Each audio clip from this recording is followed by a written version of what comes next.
Question. The High Evolutionaries' 2 front guard mutant enhanced weaponry minions. There was a pig, easily defined pig. And I think the other really cool looking menacing one is a mutant turtle. And I think that's foolish. It looks like a hawk. Welcome to the Screen Stoop podcast. Today we watched Guardians of the Galaxy Volume 3. Let's talk about it. Guardians of the Galaxy 1 is my favorite MCU movie of all time. If I had to pick any one to rewatch forever, it would be Guardians of the Galaxy, the original. Guardians of the Galaxy 1, when it came out, was different than any other Marvel movie of its time. It was like Firefly, Star Wars, Pirates of the Caribbean. It was so cool. So, on Thursday, before we watched Guardians of the Galaxy Volume 3 on Friday, we rewatched Guardians 1 and 2. I can't remember when I first watched the first Guardians of the Galaxy, but rewatching it, I know that it was a really good movie. I really enjoyed it. The second one we watched together in theaters, and I hated it. I didn't like it at all. I thought it was terrible. I never wanted to rewatch it until Thursday. We didn't rewatch it. Yeah, we watched it. We couldn't even sit down and watch it all the way through. We had to take breaks from it. Guardians of the Galaxy 1 was edge of the seat. You're involved with it. You're watching every moment. And Volume 2 was a lot of deep sighs and yawns. So, Guardians of the Galaxy Volume 3 is written and directed by James Gunn, also writer and director for Guardians 1 and 2. Now, James Gunn is the creative head of DC Studios. This is his most likely last Marvel project. Disney fired James Gunn in 2018 for old tweets about rape and pedophilia from a decade ago. I personally hate canceling people for anything, especially words, and most especially words said in the past when it's being reviewed by today's standards. We've all said stupid stuff we regret. Life is a constant journey of learning and growth. We're all human. We've all made mistakes. Let's stop throwing stones. I'm not perfect. You're not perfect. We all live in a glass house. Anyway, James Gunn was rehired the next year after the Guardians actors voiced their upset and wrote an open letter to Disney, signed it, and asked for James Gunn back. As of noon on Saturday, May 6th, Guardians of the Galaxy Volume 3 has 81% critic score and a 95% audience score. Okay, let's read some good critic reviews. As a final chapter for this trilogy, Volume 3 works. But of the 3 films, it's the weakest. Oh, I hard disagree. No. 2 is absolutely the weakest. Yeah, 2 is for trash. Tone, pacing, misplaced comedy. Story is very weak. That sounds like a... manufactured even. That sounded like a negative review. Okay, another positive review. Mercifully, Gunn gives us a phase whatever Marvel movie that is self-contained, more GCU than MCU. You know what? That's not wrong. True. No, that is true. And maybe that's why it was so good, because it focused on the Guardians. It didn't bring in any other Avengers or Marvel characters. It was just about the Guardians. That is such a good point. Yes, I totally agree. I would way rather watch a self-contained trilogy, and then you have the ensemble when you get the Avengers. But I would like it if you didn't have to watch every Avengers movie to understand the Guardians movies, and vice versa. Because now you've got TV shows thrown into it. So now it's required to watch every single MCU. And I like how he says phase whatever, because that's exactly what I say now. Phase whatever movie now. You have to watch that. And then we're making TV shows so that it's a full-time job to consume Marvel content. And you've got so much going now that the production team can't even keep up, and you get trash like She-Hulk. I totally agree with that. Yep. Another good review is the first MCU film to make grown men cry and traumatize their kids. Maybe that's true. Yeah. I don't necessarily think, and I was thinking about this when we were sitting there in the movie theater. I thought, is this movie actually targeted for kids? Because it was kind of so dark and it was really emotional. But, I think that a lot of the other movies are dark too. It's just because people get murdered off screen that it's not as crazy. Yeah. It was in the second movie when they turn on Yondu, when there's that mutiny, and they put the people that were loyal to Yondu into that chamber that has a release into space. And you kind of see it in the background. You see that guy die, float into space. And then you see in the background, there's all these other people that this specific Ravager team has killed. Yeah. And that was really dark. I thought that the opening up with Guardians 1 on a cancer scene was dark. I cried first 3 minutes of Guardians of the Galaxy 1. Yeah. That was dark. Yeah. You had Ronan hit and smash with a huge hammer, stone hammer, that Xandarian in the first Guardians film. One of the first things that you see Ronan do, and like the black blood goes into, and it seemed like that was the same kind of pit that Ronan came out of. So it's almost like he like sleeps or bathes in the blood of his enemies. Oh, I didn't notice that. That's which pretty also cool. is a really dark type of thing. You can't have, I feel like, a true superhero movie without dark and grittiness, because being a superhero isn't sunshine and rainbows. It's chaos and death. There's murder. But if you look at the start of any superhero, it starts with a loss, usually. Another comment is Marvel's best movie in at least 5 years, and then it goes on for another 40 awful minutes. And I can't entirely disagree with that, because it also was losing me a little bit toward the end. It could have been a little bit more succinct. Even though I really identified with Rocket and his friends, the camera kind of hung there for a little bit too long in a lot of the scenes. And same thing with when Rocket went in to rescue all of those animals. I just felt like we're spending a lot of time in here. And I thought that Cosmo was barely holding these two big pieces of rock and ship together to try and make that bridge so they could get out. Yeah, I feel like they were definitely trying to drag out the emotional part of the movie, but they did such a good job. I was like on the brink of tears. Also, I didn't really need you to throw in those children held captive in those. Like, what really purpose did they serve? Because I would have been fine and had just as much emotional impact with rescuing the deformed animals and stuff. The kids, they're kind of inconsequential, and they're a nuisance in the way a little bit. We need to save them, but then we also turned around and saved the animals. So why were the kids even necessary here? I think it might have been more to show like the high evolutionary, like how bad of a person he is, but also I think it was just used for the growth of Drax. I think that it was good enough. Everything was good enough to where if you just removed, Control Alt Delete them from the movie, it would have been just as impactful and a little bit shorter. Yeah, I could agree, because that scene in the movie where they're opening the cages, like they're there to save Star-Lord and Groot, but they're opening the cages and freeing these kids, was kind of stupid, because it was like you're there to save Star-Lord and Groot. You need to save them. Then come back from the kids when you're done. Yeah. What are you going to do? No, it put a speed bump in my interest, because I was, okay, you're here. What's going to happen next? And now we're dealing with these kids. Yeah, they acted like they were in such a hurry to get inside the ship as it was flying away, and they ran to the kids, and then Drax is in the corner playing with like 20 of them. No, and now they're just a nuisance because you need to communicate with them, and you have this joke that I didn't think was funny. And you kind of had a couple of comments in there about like Drax needs more love, I guess. And yeah, something like that. Yeah. Which I had an issue with, because how does Drax even know how to speak these people's language? Before ranking and rating Guardians of the Galaxy Volume 3, what were the best and worst parts of the movie? So the worst part for me was the fact that Drax knew a language. Like That's really small. That's a tiny issue. The reason why is because I didn't really have a whole lot of issues with this film, really. I thought they did a really good job with it. I have several. Of course.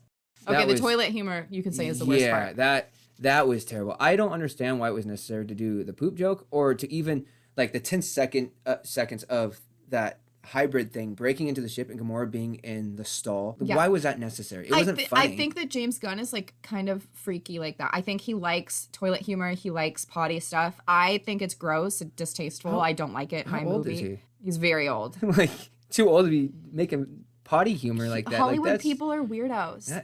That is one of the worst. But I was going to say, probably the best part of the movie for me is the fact that they demonstrated the cohesiveness of the Guardians again. Because in the second one, you lost that. But in the first one, you showed how well they worked together, even when they barely knew each other, and like how they utilized each other's powers and stuff. And you lost all that in the second one. So I'm glad that they brought that back in the third one. Worst part about this movie for me, weird gray-haired children. Delete them from this movie. Unnecessary. It would have been, in my opinion, a better movie if their presence was just completely gone and we did something else with that time, or just deleted that time. I don't think it was necessary in the movie. Mm-hmm. The best part of this movie for me, bad guys being bad. I'm tired of having a sympathetic villain where and maybe they had that in Adam Warlock, but he seemed kind of neutral the entire way through. But I'm glad that we had a formidable villain, and the villain had no issues being completely vicious, like blowing up his own planet of creation. and killing, incinerating whatever. He's on numbers 89 to 90 of batches of races that he's trying to create. And then even when his own crew turns on him, he murders all of that. Like, there was no end to him except death. High evolutionary was the best part. Disclaimer. Everything we say here is our subjective opinion. We're biased, stupid, and hypocritical. Shelby and I are always open to hearing a different perspective, argument, or being proven wrong. Nothing we say matters. The planet is dying, life is temporary, and entertainment, in reality, is trivial. I think that Guardians of the Galaxy Volume 3 is better than Guardians of the Galaxy Volume 2, but worse than Guardians of the Galaxy 1. The Screen Stupes rating that I am giving Guardians of the Galaxy Volume 3 is 7 out of 10, enjoyable experience.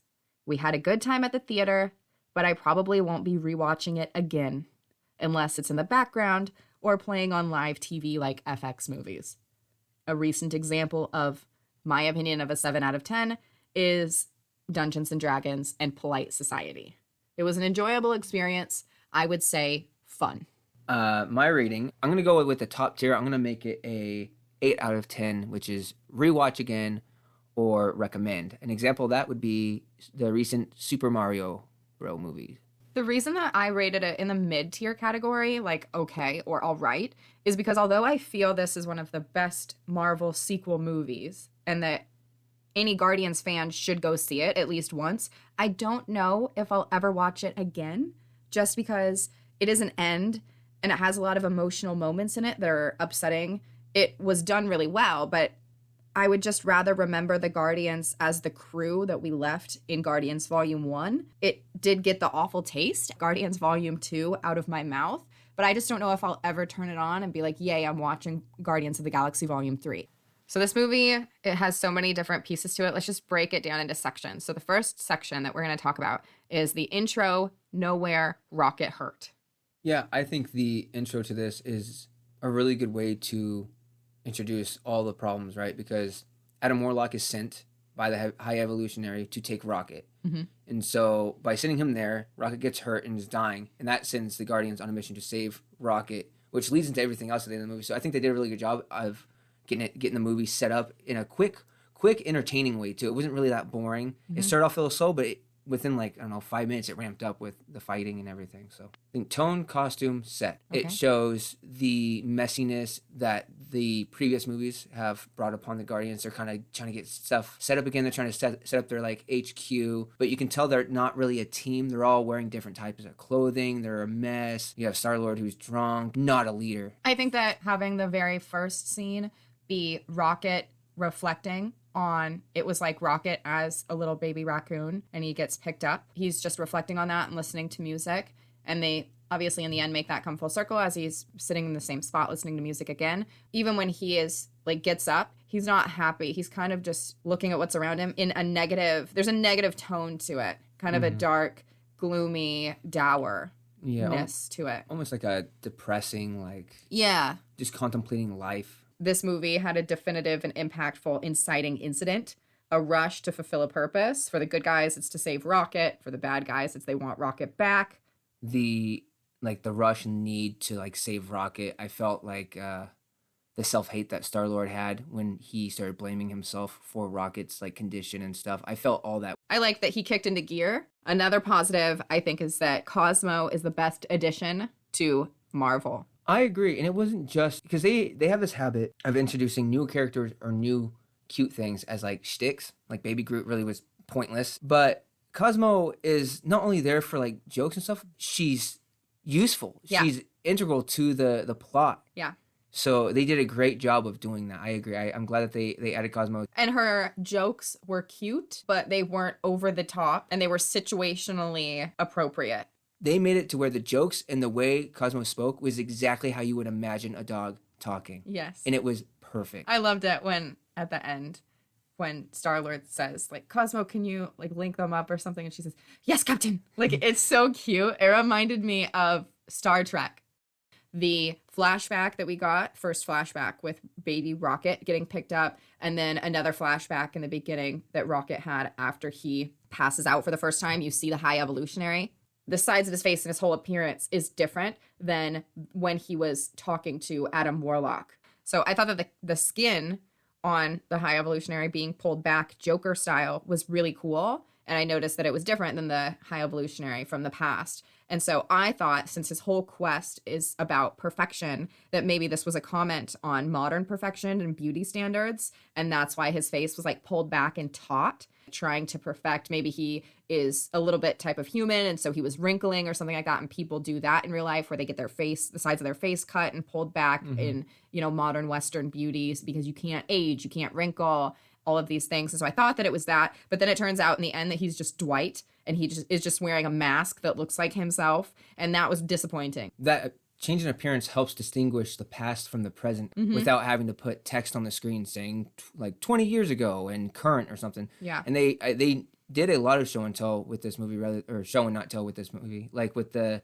med pack, which is another positive. How before, like, they get med packs for Rocket and Mantis, and before they do the one on Rocket, they demonstrate how the med pack works by using it on Mantis, and it's like fixes her broken arm immediately. And they don't have to explain it. They explained it right there by activating it.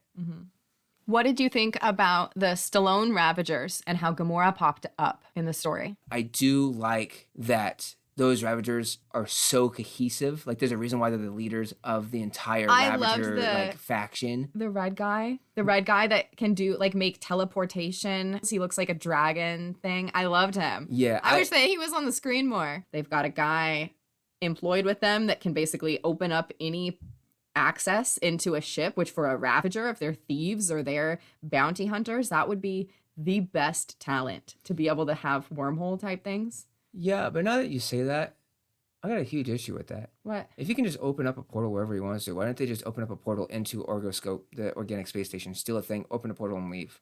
Frick. You're right. Like, it doesn't make any sense. Why didn't they just do that? Yeah, it doesn't. Just bring that guy. Yeah. Wait, just bring that guy everywhere. Yeah. Like, I understand that they're different factions. They're and just stuff. waiting around for Gamora to come back. Why don't they just take that guy? Yeah, and Gamora even said that the only reason why she was doing this was because they were getting paid. So why not just make it easy and take the money and do your little thing and teleport out? Like, why go through the hassle? No, I think that you caught the biggest thing of this movie is that if they brought along that red dragon guy, everything would be done. Yeah, they would have rescued Rocket within the first, 4 hours and then done. Yeah. Like, it's established in Doctor Strange how those rings work. And is he a sling ring guy? Yeah, he's a sling ring guy. It was a sling ring. But... What the heck? Yeah, I didn't catch it at all. Was he using a sling ring? I didn't see it on his hand, but those were the sling ring portals. No, I know it was a portal. So I'm assuming it's the same thing. Yeah, that's crazy. The whole movie would have been way shorter and easier if they would have just brought along Red Dragon Guy. Yeah. Moving on, let's go to the next section, which is the organic space station with yellow goo, where apparently they work for the High Evolutionary. Make money through their Orgoscope station, but then that money is funneled to the High Evolutionaries. Yeah, they make a comment, something about this is what funds his special projects. Yeah. I think maybe it's a commentary on government. I liked it because big corporations, they might be making toys or something like that, and then a part of their money is going to doing some sort of nefarious activities and funding that. One of the first things that we see in the organic space station section is Nathan Fillion wearing weird suits. Yeah, I don't understand those suits. You think they would have a higher armored suit, a higher armored station, not something organic that they can. It doesn't seem cut functional. Through. Yeah. It seems like kind of Michelin Man-y. There was some cringy awkwardness, I felt, and it slowed down the flow when they're kind of bickering. The whole red, blue, it went on for too long, and it just makes me taken out of the moment. I agree. I thought the start of it where he presses the button and has a heart-to-heart with Gamora was good. And then the whole we've been listening the whole time. And then he was like, why didn't you tell me? And Nebula was like, we were just hoping it would stop. I was hoping that was the end of it. But then you're right. They continue with all the blue means this, red means this. And that was just way too much. And it was funny with the last line of Nebula. And then they do it again when they're all in the thing and they have their spacesuits outside and they're bickering again. And it just kind of is cringy to me. And I'm like, can we move on? Yeah, can we go to the next conversation? That's what I liked about Guardians 1 is that everyone is just so quick with their comebacks or their quips. And it has a purpose, and we're moving the story. Yeah, for me, it was I already understood from the intro that the Guardians are not a team right now. They're not cohesive. They have trouble listening to each other right now because they're all just like distraught and there's like chaos around them. And then to constantly have them bicker all the time, especially in like high stress situations where they are right now, was just overkill. But also that concept bothers me because the entire Guardians of the Galaxy first movie, they learned how to work together. They were different people and they learned how to work together and step back when someone's strength could have been used better. And they let Star-Lord lead. And then Rocket was like his second in command, weapons specialist, smartest one there.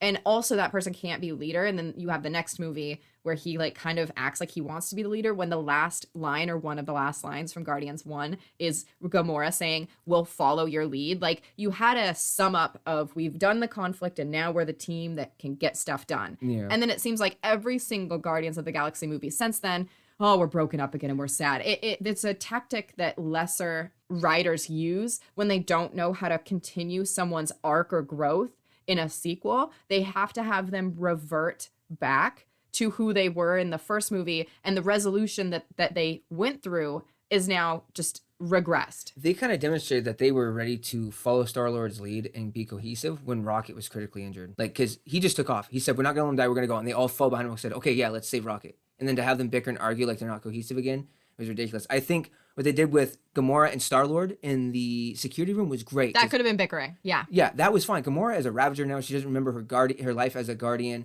And so you have these two leaders conflicting on how they want to do stuff. One wants to try and negotiate or use this charm and kind of trick them into doing what they want. And she just wants to use brute strength and threaten people. But we don't need Nebula to be fighting with Drax and fighting with Mantis. And Mantis never learns that Drax is going to trick her. And these people have been together long enough to where they should know how to work together and they should be a team.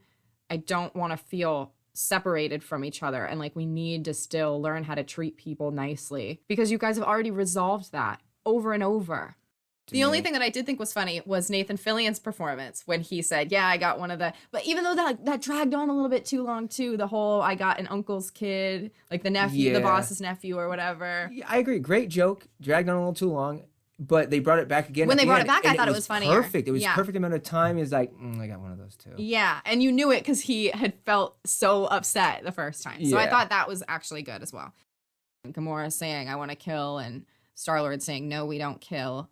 I can't pick out when they decided it's not okay to kill. Yeah. When did that happen? Even when we left off, like in all the movies, it's like, yeah, we're good guys, but we're kind of rogues. We do what we need to do to get the job done. We're not heroes. We're not Captain America, no man left behind, and we save everybody and there's absolutely no killing. And some of the kills later on in the movie. Yeah, and slicing them, with the swords and everything. You want the fun thing of showing a kill, but you then want to put some morality sprinkles on top. You don't get both. Well, it's just like, we kill, but we don't kill when it's vital to move the plot along. So I don't know when they decided they couldn't kill, but it's on and off.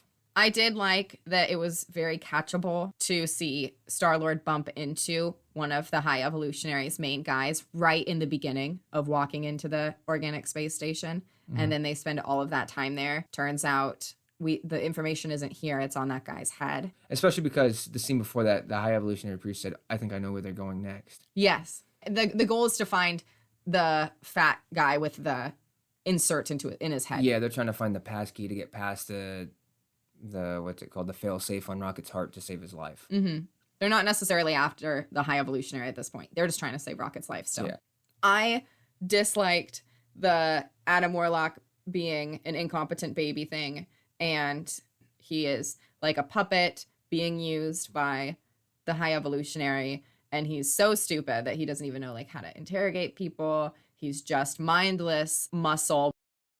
So now we move on to the animal world, Counter Earth, and we have a really great joke, I thought, right away with Drax hitting the little girl in the face with the ball. It felt like they were trying to do any sort of 70s, 80s, 90s movie where aliens come to Earth and the whole town kind of stands outside the spaceship and the aliens come out. Sometimes they're good, sometimes they're bad. A lot of times it involves like a ball being rolled and you get to see what the alien does with it. Do they step on it and it gets squished? Do they like play with it and it's fun? I thought that it was really cool that they kind of made that setup and the Guardians are the ones that are encountering this Earth. And you have to wonder, do these creatures know that there are aliens out there because they're a manufactured planet? I liked that the whole neighborhood is looking through them, but then the couch joke also dragged on a little bit too long for me. I was going to say, I enjoyed... Like the bickering again at the table. Yeah, I enjoyed the couch joke for about 5 seconds. It was a good amount of time right there. Jax lays down. He's not used to a couch. You're like, Jax, get up off the couch. You're being disrespectful. Yeah. Because Jax doesn't understand that. But then to keep doing it isn't just like...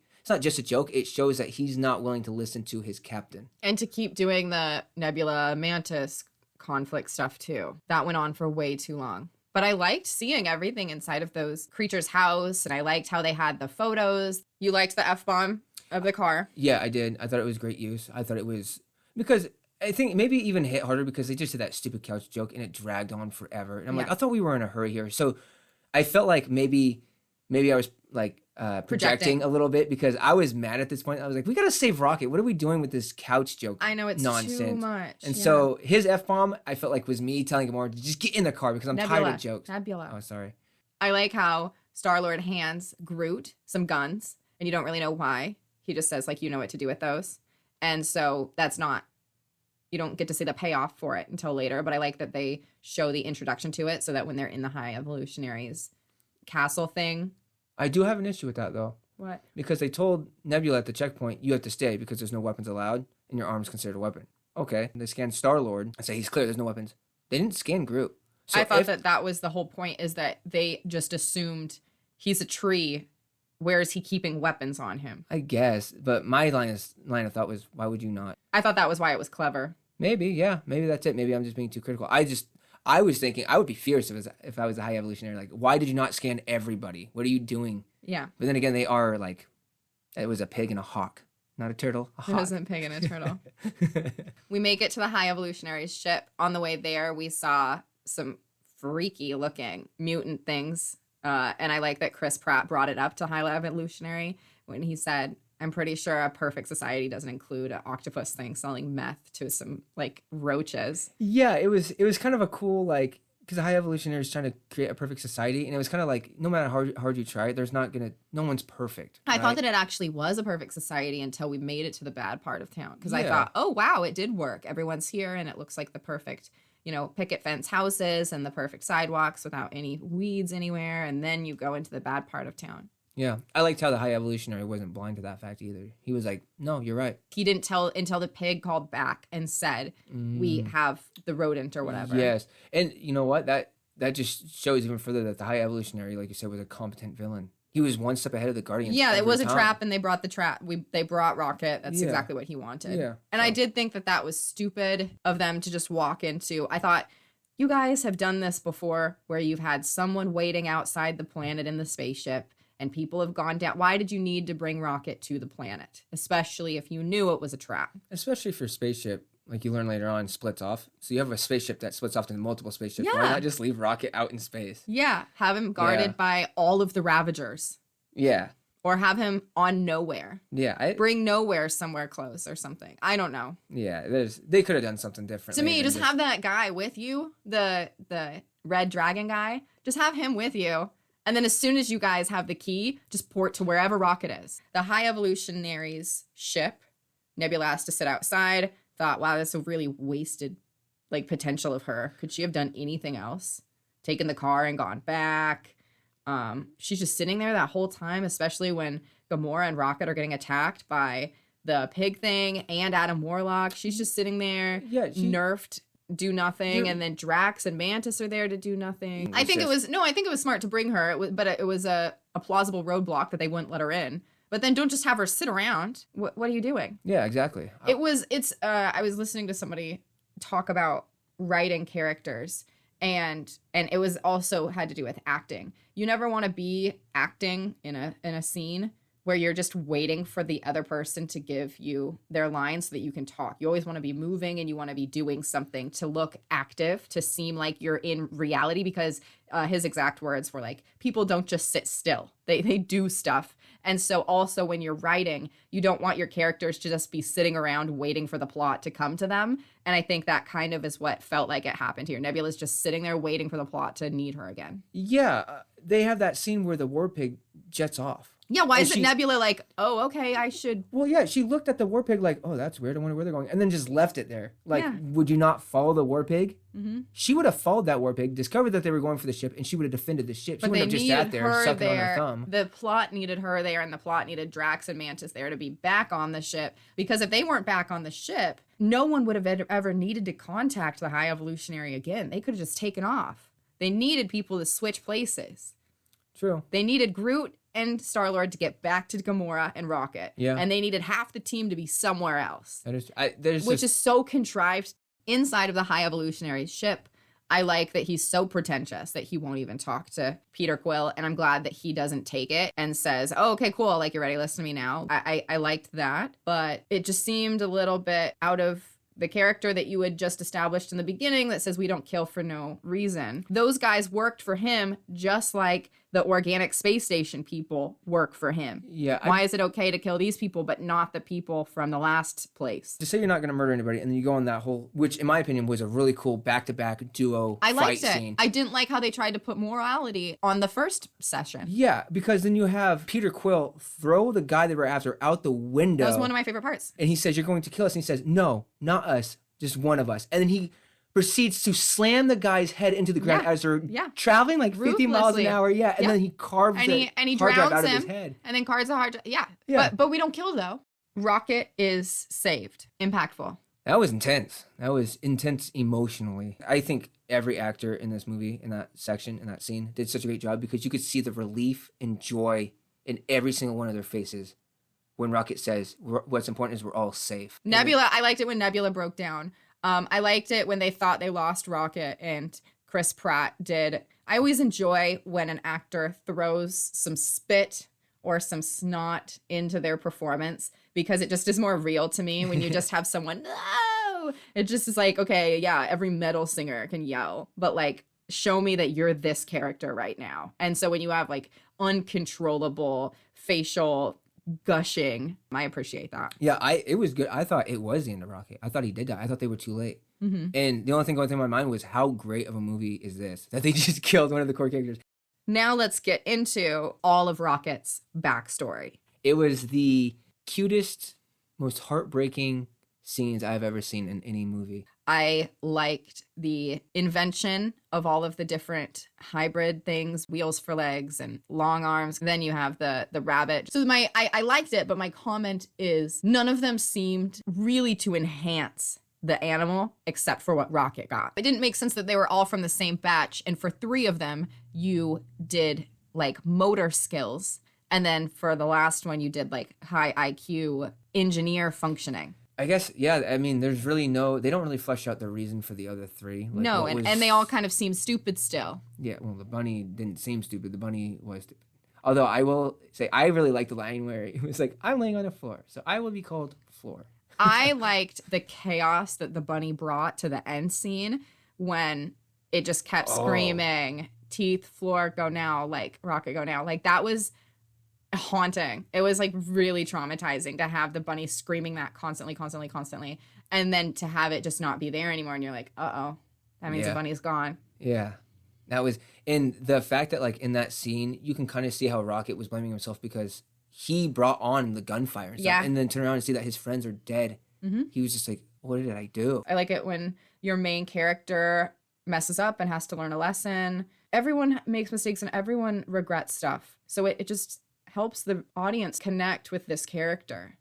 The end battle rescue. Mantis, Drax, and Nebula get captured. They're in a little cell. The cell bottom breaks through. They fall into a pit, dark pit. Nebula takes out her arm flashlight, and they find 3 of the beginning boss monsters from Guardians of the Galaxy 2 that eat batteries and spray explosive rainbow energy. I like what they did with the fact that they couldn't defeat them. Because in the beginning of the second Guardians, they had a really hard time defeating 1. So if there's only 3 of the Guardians and they're facing 3 of them, they would have lost and died. So I liked how they brought up the fact that these monsters don't eat people, they eat batteries. Yeah. Which was demonstrated in the first one. And the only reason why it attacked the Guardians in the second movie was that they attacked it. I like that Mantis is like a monster looking thing herself. And so that was who came up with the idea. She can basically use force for feelings. Can she use force for thoughts? Because if you think about it,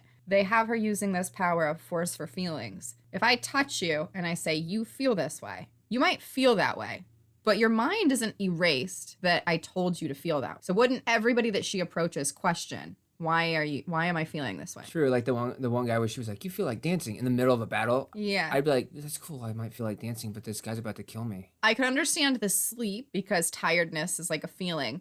But when she says forget, that's a thought, not a feeling. She touches somebody and she says forget. They were having an argument, and then she starts calling Drax stupid, and he's like hurt, and She's he's like, an empath, you think I'm not stupid? a psychic. Yeah. So that does not work. Yeah, I think they got a little confused about what her powers Which do. it bothers me. There's a couple of different things that bother me.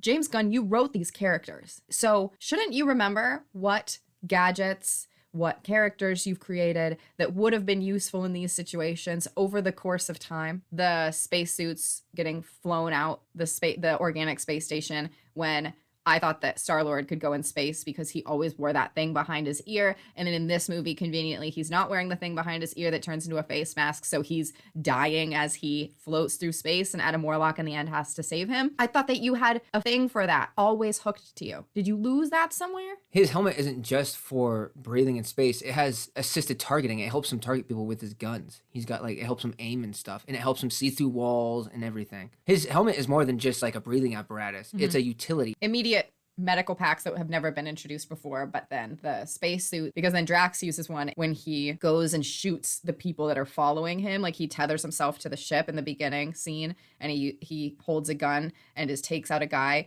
Why aren't you just using those as spacesuits? Did you run out? Did the technology just go away? Yeah, the suits that Rocket made, where they just slap it on their back, touch a button, and it encases them. So Rocket can make all of these different upgrades for Nebula to where she can now insert her own brain into this massive ship that's as big as their god-headed planet, which I have an issue with that as well, because I thought Nowhere was a little bit bigger than a flyable spaceship. I thought Nowhere was like the size of a moon or an asteroid. It seemed in the first movie that it was massive. It was this mining planet, and they were mining energy from the spinal fluid and everything from this head, and then it looks so much smaller in this movie. But anyway, how can they make that type of upgrade on Nebula? They're just human beings, essentially, meat bags walking around without any cool gadgets on. And that was Rocket's whole thing.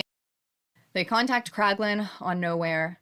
They tell him to fly Nowhere toward, and I didn't know Nowhere could fly.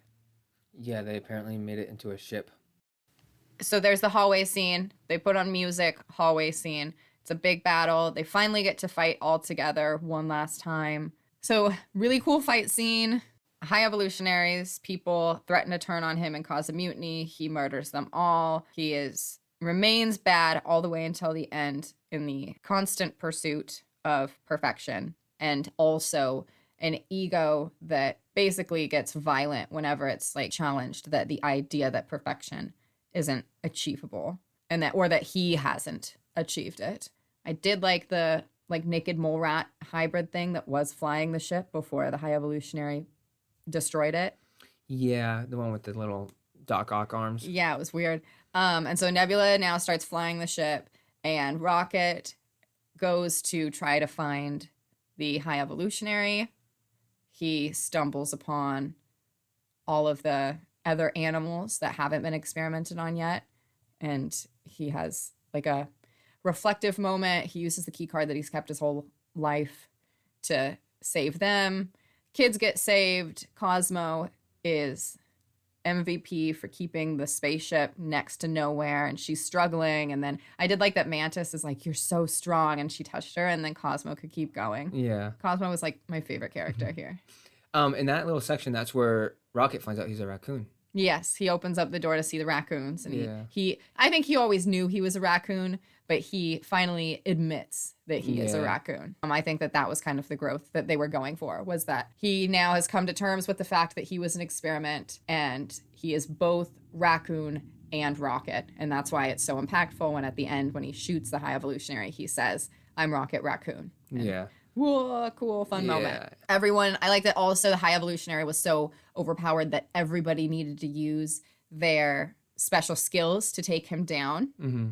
I don't think that it would have made sense if Rocket would have just been able to do it on his own. Yeah, because Rocket says that line, "I am Rocket Raccoon," shoots him, and then you get everyone getting like a good punch in. They end it with Gamora shoving her blade into his gut. That's how it ends. And then you get him on the ground. Or no, he's staying there. She peels off his face. Cool scene. Yeah, I liked that. Then he's on the ground, and they say, "End it, Rocket." And Rocket goes, "No, I'm not going to kill him because I'm a Guardian of the Galaxy." He's going to die anyways. The blade is stabbed into his stomach. He's dead anyways. Yeah. You could have put him out of his misery. If anything, you're worse now because you didn't put him out of his misery. And also, didn't that place like explode? Yeah, the whole ship exploded, yeah. So they killed him anyway. Yeah, he was dead. They didn't carry his body. Yeah. No, he was absolutely dead. So this whole, like, we don't kill people, yeah, that went right out the window. I liked how the High Evolutionary also upgraded himself because Rocket was able to take advantage of him when he broke out of the cage in the past and scratched up his face really bad and then escaped. I like that the High Evolutionary said, okay, I need not only like muscle around me, but I also need to have my own powers. And so that's why it was so difficult, because Rocket did defeat him in the past on his own. And now that he has souped himself up, energy shots out of the arms. They needed all of the team to take him down and be together. And then another really weird moment. I just hate this because either kill Star-Lord, you should have set up something for why his mask wasn't on him, then kill him. Or else, why did we get this whole scene of him jumping and not being able to make it? If you're just baiting us. It's just a tease. You're not making anything come of it. And adding to the face mask or the helmet that he has rocket boots. He uses all of his gadgets in the first film, constantly. Yeah, there was either helmet to save him from suffocating in space or rocket boots to make the jump. I did like all of the practical effects, the practical makeup and everything of the Counter-Earth people. What are we rating this objectively out of 10? For consistency, for quality, for writing, for plot, for cinematography? Or because to me it's low. It's below 5. Like, really? Yeah. With how much inconsistency it has from the first few movies. The more we're talking, so for me, if Guardians was like a 9 or a 10, I was gonna say 8 or 9 for 3. But after discussing it more and thinking about it more, yeah, I would say probably 6. Oh, that's way too high. Way too high. I see 6 because it was entertaining and I did like it. The reason why it's not higher is because of the inconsistencies and the fact that he doesn't have his gadgets that could save his life. Like, they had to create issues to get the movie going or to add stakes. The entertainment score to me was 7. The quality or trying to be more objective scores, probably more like a 3 or a 4. It's not great. It's fun, but it's not great. And I would never watch this over the first one. Ever. No, absolutely not. No. And I wouldn't even refer to it as like who these characters are. I wouldn't even call it the most important part of any of their life or their journey. That leads us into the end resolution and end credits and all of that. So Star-Lord just goes home and sees Mitchum Huntsberger. His ending. He could have done that on a vacation and come back. Like, that's not a conclusion to who he is.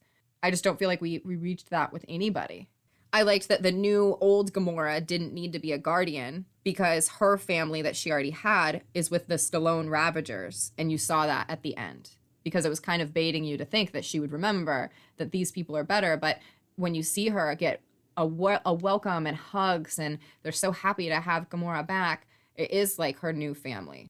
This felt more like the middle that we should have got. I'm still missing an end. Like, this should have been Guardians 2. Yes. Yeah, I agree, because you don't have to watch Guardians 2 at all to watch the third. Yeah, so I had posed a question to you on the drive home. I said, do you need to watch Guardians of the Galaxy 2 for any impact in this movie? I mean, Yondu is dead and Mantis exists, but otherwise, do you really need to watch Guardians of the Galaxy 2? No. Yeah, and then the gold people from the beginning of Guardians 2. Yeah, that I thought they were their own race. I didn't think that it was understood that they were built by the High Evolutionary in Guardians of the Galaxy 2. Yeah, apparently, so that's the new thing, right? And they don't even, there's no talk about why she's after him, because before they were after him because they stole batteries from their planet.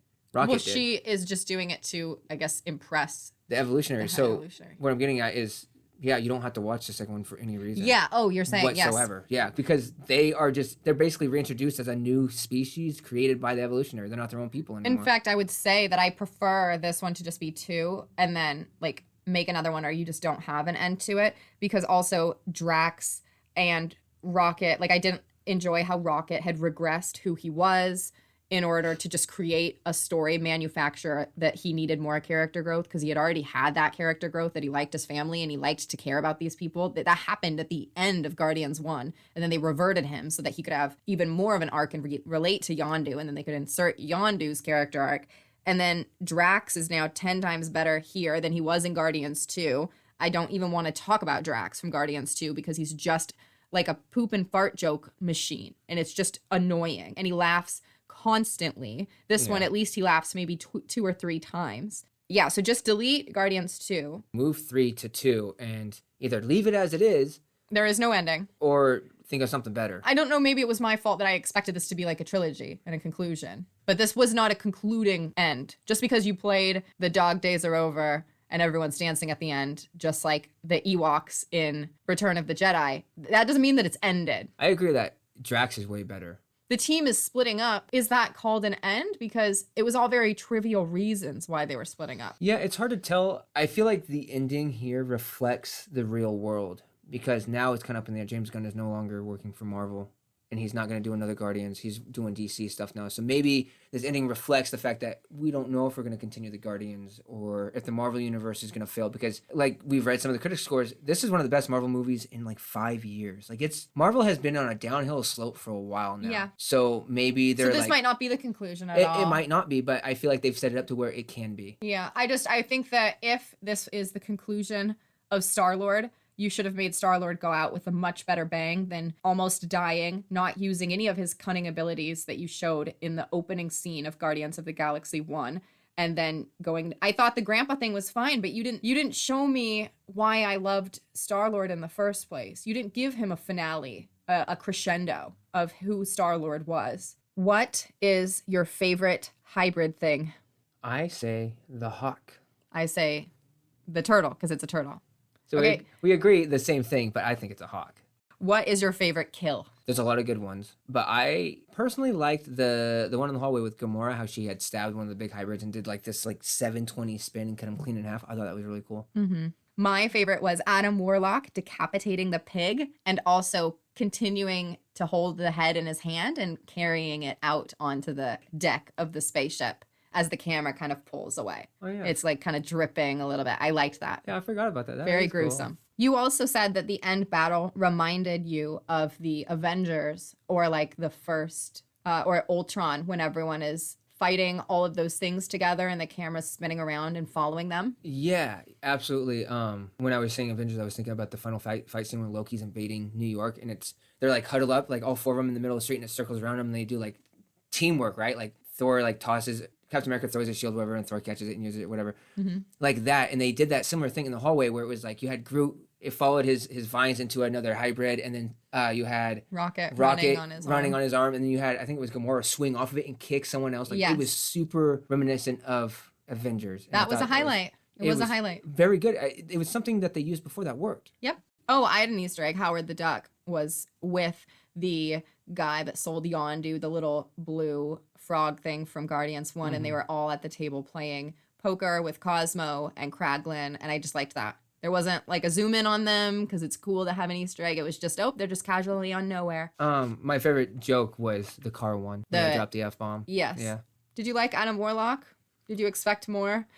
By how people hyped him up, I thought he was going to be a crazy character. I feel really bad for the actor who like put on a ton of muscle to play him. Yeah, I expected more, but had they done more, I think it would have been too much. It would have taken away from the High Evolutionary. Yeah, it would have been way too chaotic. So maybe this was a way to introduce him as a character and he'll be featured later. I think so. Something that I wanted to say, because I do have such a low opinion of Guardians 2, and I also have a low opinion of this movie because everything that I liked about Guardians 1 is almost not even present in the rest of them, especially how cool the individual characters are, different they are, and all of their specialties and positive aspects. But Guardians of the Galaxy 2 and 3 are almost no different than the natural drop-off that you get from a really good feature film. Pirates of the Caribbean 1, that was lightning in a bottle, and then you get 2 and 3, significant drop-off.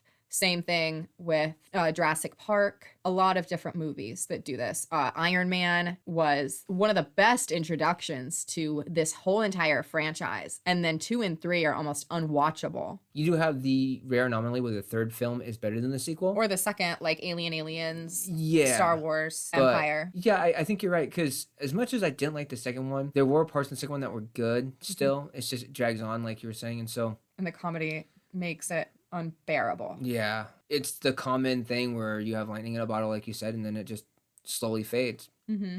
Thank you so much for listening to our review of Guardians of the Galaxy Volume 3. If you would like to give us podcast feedback and comment or respond to the thoughts that we shared here today, we would love to hear from you. Our Twitter, Instagram, and YouTube handles are all at Screen Stupes with an S. We are new to this. I'd like to improve in any way possible. The next movie we will be covering is Knights of the Zodiac. We'll see you soon. Bye.